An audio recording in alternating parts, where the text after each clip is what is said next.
figure out what you do next. And then here in Alberta, something very similar to Raising Achievement, Transforming Learning, you have AZ. Okay, so all these schools are networked, and the principle was to infuse innovation throughout schools throughout the province. And now you're getting ready for cycle 5, I think, right? So this has been around for a long time. So the idea was to network schools together. But one of my respondents here, Dean Dennis Samara from the University of Calgary, did a part of this study for the Learning Mosaic, and he found out that if you're in one school, it's called the Pathways District, and the district leadership is focused on learning, then you can get AZ in, and that money goes right to those classroom teachers, and it responds to the needs of the kids, and you get those learning gains. Very exciting. But the focus of the district has to be on learning. Second one, focus of the district is on service. So I like to say I work in schools all the time. They're doing great stuff with service. You know, they have recycling projects going on. They have a partnership school in Kenya. They're doing all kinds of great stuff. They just forgot one thing. How do you connect that back to the kids and their learning? It's almost like the adults sometimes get bored of the kids, so they want to have this, you know, really exotic project that they're working on. And recycling is important, and partnership with Kenya is important. But if you haven't figured out a way to tie that into your curriculum that the kids are learning, then you need to figure out what you're doing. So you don't get learning gains if your district's focused on service. And then, if the focus of the district is on management, I've seen this in the world of higher education. You bring in a big grant and the university just says, mine, all mine, right? If the district is focused on management and not on learning, then I hate to say this, but a lot of the conservatives are right. It's money that's not well spent. Okay? So what we have to figure out with projects like AZ is, what do we do to change district level leadership? Okay, so the money isn't squandered. Now we're getting into the technology part. This used to be about as sophisticated as technology ever got back in the 1960s. Okay? It's a very simple age, right? Frontal instruction, we would call it, up at the board there. Okay, very simple, teaching kids computation.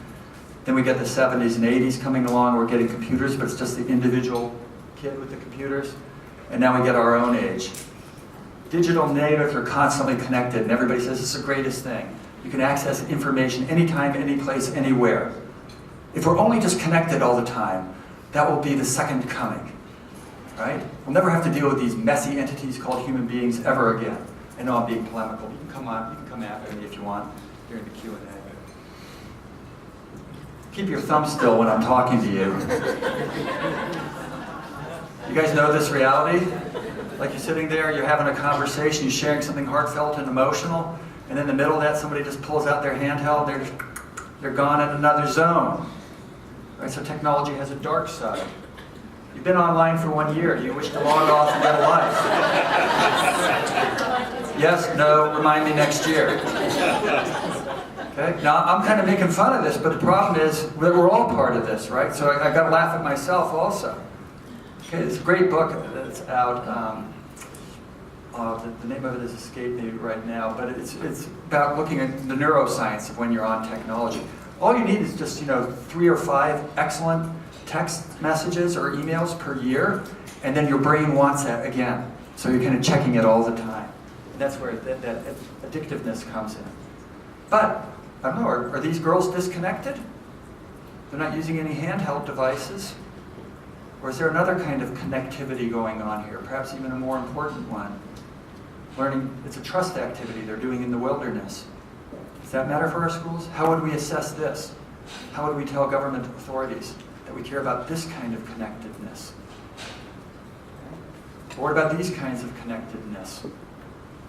Aboriginal peoples from around the world, forging friendships out in nature, learning about the natural environment. Just because something is new does not mean it's better. Just because something is new does not mean it's better. I had a journalist who came in my office and talked to me. She says, tell me about the mindful teacher. Tell me about your new research findings. You know what I said? I said, we don't have any new research findings. She was really disappointed. How are you going to write a story about this? She says, what do you mean? I said, no, we haven't learned anything new. All that we have done is relearned ancient truths. And what are the ancient truths? Keep a focus on learning. Care about other people. Care about your community. reach out to others. Don't just reach out to others just like yourself. Reach out to others who are different than you. Okay? Sociologists call that, there's bonding social capital, where you bond with others just like you. But guess what? That's often not a learning environment. You have to make an intentional decision to form relationships with people different than you. Okay? Across generational lines, across racial lines, across ethnic lines. And dare I even say it? Yes, sometimes across school lines. Yes, sometimes even elementary and high school teachers have to talk to each other.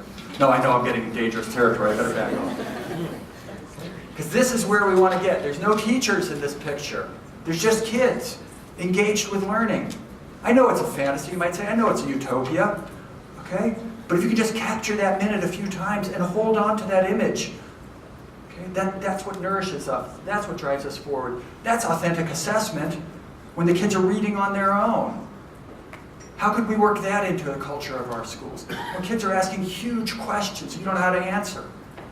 Like my son Gabriel says to my wife when he was really little, "Mommy, do you know why the sun comes up?" And she starts trying to explain, the heliocentric universe and all that stuff. He says, "No, Mommy, that's not why the sun comes up." She says, "Gabriel, why does the sun come up?" And he says, "Because it wants its breakfast." Great question, though. Great question for a child to be asking. That would be cool. How could you come up with assessments for really great questions? Because in the end, we've got to figure this out. Long before all this 21st century skills as computer knowledge came out, UNESCO came out with a report called Education, the Treasure Within. And they said, they divided knowing into four parts. Okay? First part, yes, you do have to know. Second part, you have to know how to make. You have to know how to contribute something, whether it's an essay or a scientific experiment. But then you also have to know how to be, and you also have to know how to be with others. This came out in 1995. So as we're talking about learning our way to the next Alberta, how are we going to learn to be with and not accommodate diversity, but enjoy it, learn from it, stretch ourselves to have this deep engagement with others? And if we can do this, then we'll be able to look our kids in the eye. We'll be able to say, we came up with the best assessment because even if it wasn't quantifiable in all regards, it spoke to something deep in the human potential. So, what's this all about? This is the penultimate slide. Hopefully, the question we're asking ourselves day in, day out is what's best for the kids.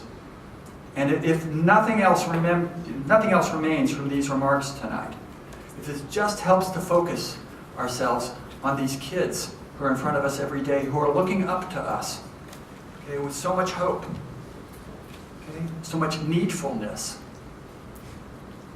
so much of a desire for inclusion in a community, so much of a desire to know that they fit into a longer storyline. If we can give this to them, then we can say, we really gave you an education worth living. Thank you.